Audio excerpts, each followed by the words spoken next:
সালামু আলাইকুম। আমি মোহাম্মদ বেলাল হোসেন।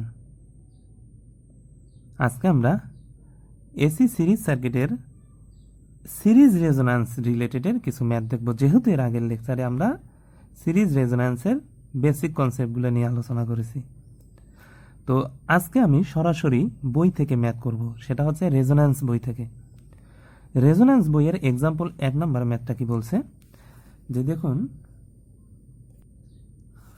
উক্ত সার্কিটের ক্যাপাসিটরের মান পরিবর্তন করলে সার্কিটটিতে রেজোন্যান্স সংঘটিত হবে। এই যে বলতেছে, এই সার্কিটটার মধ্যে ক্যাপাসিটরের মান কত পরিবর্তন করব, অর্থাৎ এই যে ভেরিয়েবল ক্যাপাসিটর, এই ক্যাপাসিটরের মানটা কত পরিবর্তন করলে সার্কিটটার রেজোন্যান্স হবে। তো রেজোন্যান্স হবে মানে কি, সার্কিটটা অবশ্যই রেজিস্টিভ সার্কিট হইতে হবে এবং এক্সএল আর এক্সি এই দুইটার ভ্যালু সমান আসতে হবে। তো এই দুইটাকে যদি আমরা কাটাকাটি করে সমান আনতে পারি তাহলে এর মধ্যে ইজিলি রেজোন্যান্স সংঘটিত করা সম্ভব। তো কি পরিমাণ ক্যাপাসিটর লাগালে এটা আর এটার দুইটার ভ্যালু সেম আসবে, এটা এখন আমরা বাইর করব যে কি পরিমাণ হলে। তো চলুন আমরা ম্যাথটা সরাসরি খাতায় নিয়ে যাই। এই যে হচ্ছে ম্যাথটা। তো এটার মান কি পরিমাণ পরিবর্তন করলে এর মধ্যে রেজোন্যান্স সংঘটিত হবে। তো রেজোন্যান্স সংঘটিত হওয়ার পূর্ব শর্ত কি, এক্সএল এক্সি হওয়া। তো এক্সএল কি, এক্সএল সমান 2 পাই এফ এল। এফ হচ্ছে কত, 0.25 হেনরি। তো 2 গুণন 3.14 গুণন 0.25 গুণন ফ্রিকোয়েন্সি আছে কত, ফ্রিকোয়েন্সি 50, আর এল এল হচ্ছে এটা। তাহলে কত আসে দেখি, এক্সএল 78.5 ওহম। এক্সএল আসতেছে 78.5 ওহম। তাহলে এখন বসাই, এক্সএল কত, 78.5 ওহম।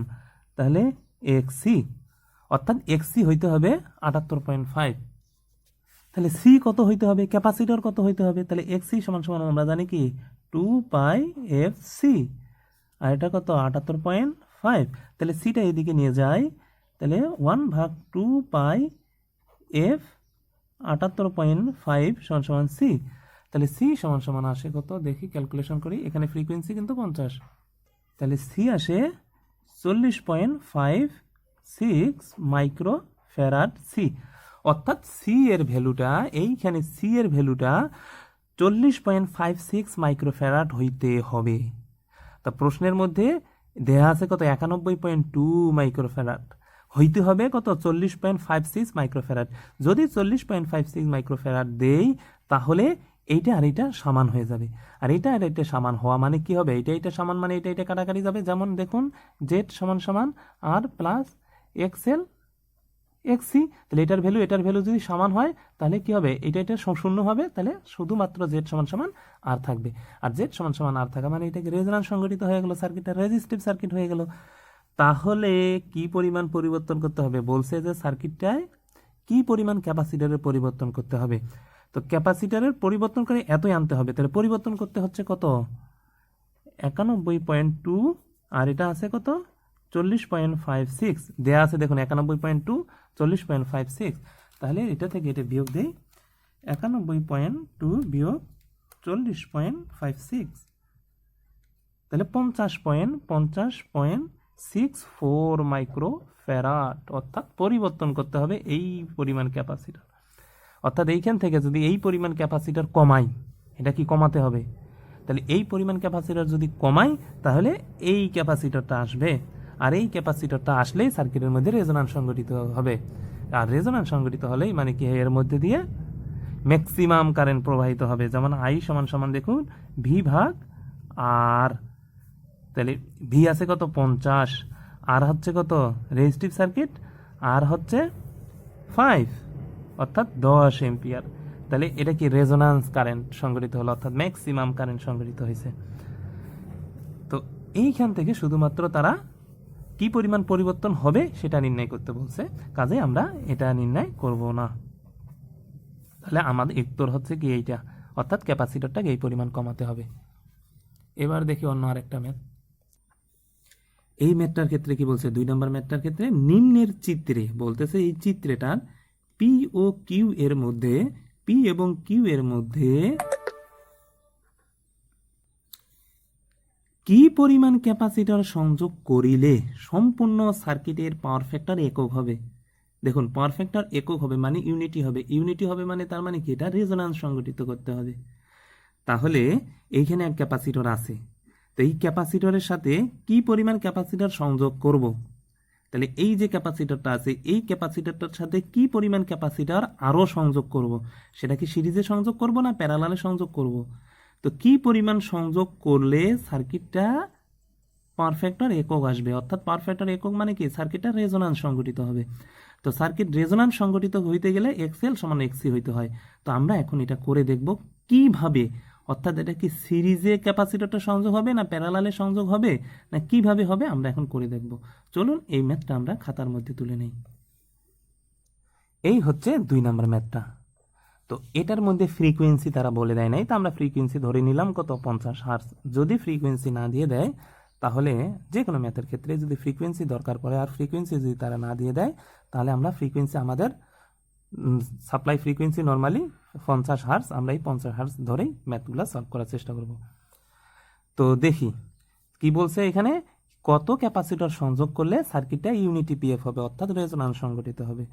তাহলে রেজোন্যান্স সংগঠিত হইতে গেলে আমাকে কি জানতে হয়, এক্স এল সমান এক্সি, কিন্তু এইখানে বলছে আরও ক্যাপাসিটর সংযোগ করতে হবে।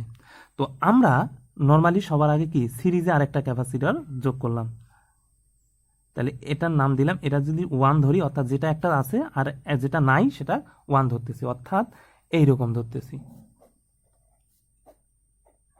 এটা একটা আর এটা একটা, এইরকম আমরা একটা সার্কিট অঙ্কন করতেছি।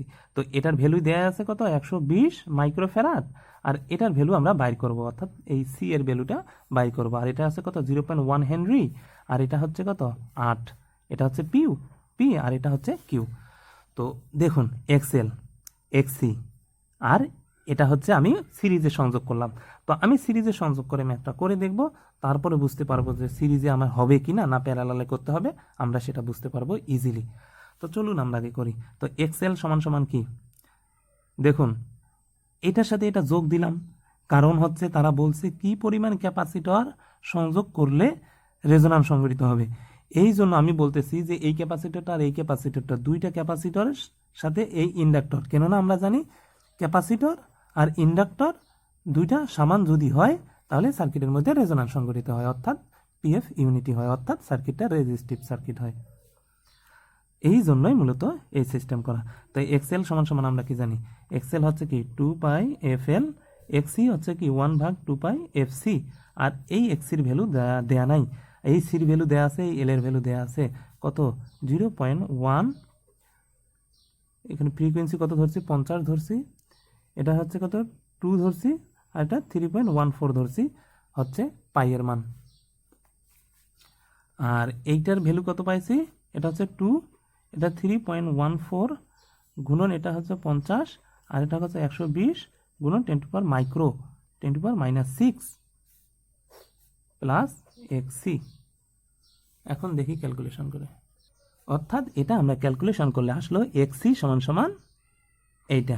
বলতেছে যদি এক্সি এই পরিমাণে এক্সি আমরা সংযোগ করি তাহলে এই সার্কিটটার মধ্যে রেজোন্যান্স সংগঠিত হবে।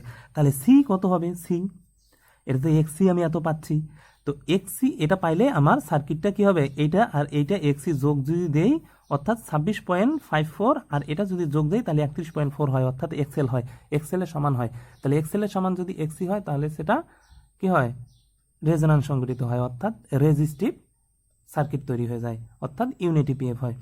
তাহলে এক্সএল পাইলাম আমরা, এক্সি পাইলাম আমরা। তো এই এক্সি সমান সমান আমরা কি 4.86 1/2 পাই এফ সি। তাহলে এইখান থেকে আমরা সিটা নির্ণয় করতে পারবো, অর্থাৎ এই সিটা নির্ণয় করতে পারবো। এই যে এক্সি, এই এক্সি কিন্তু এইখানের এক্সি পাইলাম, তাহলে ওইখানের আমরা সিটাও নির্ণয় করতে পারবো। তাহলে সি যদি নির্ণয় হয় তাহলে কি আসে দেখি, অর্থাৎ সি আসতেছে 655.3 মাইক্রোফ্যারাড। তাহলে দেখি তো আমরা রেজোন্যান্স সংগঠিত করব।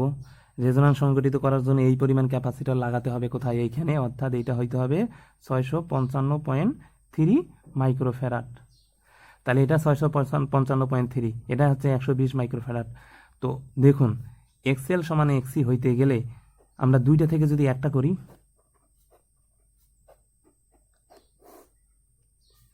তো পি কিউ, দুইটা থেকে একটা সি করব, দুইটা সি আছে একটা সি। তো আমরা কি জানি, যদি ক্যাপাসিটর সিরিজে সংযোগ থাকে তাহলে টোটাল করার সময় প্যারালাল সিস্টেমে করতে হয়, অর্থাৎ নর্মাল রেজিস্টর যেভাবে করে তার এইটার উল্টাভাবে করতে হয়। যেমন দেখুন প্যারালাল করব 120 655.3 120 যোগ 655.3, তাহলে এখান থেকে টোটাল ক্যাপাসিটরটা পাচ্ছি। তাহলে আসে কত, 101.42 মাইক্রো ফ্যারাড। তাহলে এইখানে আমার এত মাইক্রো ফ্যারাড। তো এখন দেখুন উত্তর তাহলে কোনটা, উত্তর হচ্ছে এইটা। অর্থাৎ আমি যদি এই পরিমাণ সি লাগাই, এই পরিমাণ সি লাগাই, সিরিজে সংযোগ করি, তাহলে সার্কিটটা রেজোন্যান্স সংঘটিত হচ্ছে। এখন আমি সিরিজে কেন সংযোগ করলাম, দেখুন এখানে ক্যাপাসিটর 120 আছে। তো 120 ক্যাপাসিটরের ক্ষেত্রে 120 ক্যাপাসিটরের ক্ষেত্রে কিন্তু এইরকম আসছিল। এখন যে এই যে 101 আসছে, এই 101-এর আপনি ইন্ডাকটিভ রিঅ্যাকট্যান্স নির্ণয় করেন, ক্যাপাসিটিভ রিঅ্যাকট্যান্স নির্ণয় করেন। এইটার যদি আপনি এটা নির্ণয় করে দেখেন তাহলে আসবে কত আপনার 31.4। অর্থাৎ এই যে এক্সএল-এর 31.4 পাইছেন, এই 31.4-এই আসতেছে। তাহলে আমরা বুঝতে পারলাম এটা হচ্ছে আমরা টেস্ট করলাম, টেস্ট করার জন্য যে আমার ম্যাথটা আসলে ঠিক আছে কিনা। তো টেস্ট করার জন্য আমি দেখলাম যে টোটাল এক্সিটার, এই টোটাল যে ক্যাপাসিটরটা, এই ক্যাপাসিটরটার যে ইন্ডাকটিভ ক্যাপাসিটিভ রিঅ্যাকট্যান্স আসতেছে সেটা মূলত এক্সের, অর্থাৎ এইটার যে ইন্ডাকটিভ রিঅ্যাকট্যান্স আছে সেটার সেম হচ্ছে। তো সেটার যদি সেম হয়, এটার ভ্যালু আর এটার ভ্যালু যদি সেম হয়, তাহলেই তো রেজোন্যান্স সম্ভব। তো দেখা যাচ্ছে আমার ক্যাপাসিটর দেওয়া ছিল 120, তো ইকুইভ্যালেন্ট ক্যাপাসিটর কম করার জন্য, অর্থাৎ ক্যাপাসিটরের ভ্যালুটা কিছু কমানোর জন্য আমি সিরিজে সংযোগ করছি। তখন ক্যাপাসিটর আসছে কত, 101। দেখুন 120 ছিল, সেটার সঙ্গে সিরিজে 655.3 মাইক্রোফ্যারাডের একটা ক্যাপাসিটর সিরিজে সংযোগ করছি। সিরিজে সংযোগ করার পর টোটাল যে ক্যাপাসিটরটা আছে 101.42 মাইক্রোফ্যারাড। তো এই পরিমাণে একটা ক্যাপাসিটর যদি আমি লাগাচ্ছি, তাহলেই এইটা আর এটার ভ্যালু সেম আসতেছে, অর্থাৎ সার্কিটের রেজোন্যান্স সংঘটিত হচ্ছে। ওই অবস্থায় দেখুন ইন্ডাকটিভ ক্যাপাসিটিভ রিঅ্যাকট্যান্স ইন্ডাকটিভ রিঅ্যাকট্যান্সের সমান হয়েছে, অর্থাৎ এই ডিএক্সএল এর সমান হচ্ছে। তার মানে আমি বলতে পারতেছি এই সার্কিটটা আমাকে সিরিজেই সংযোগ করতে হবে।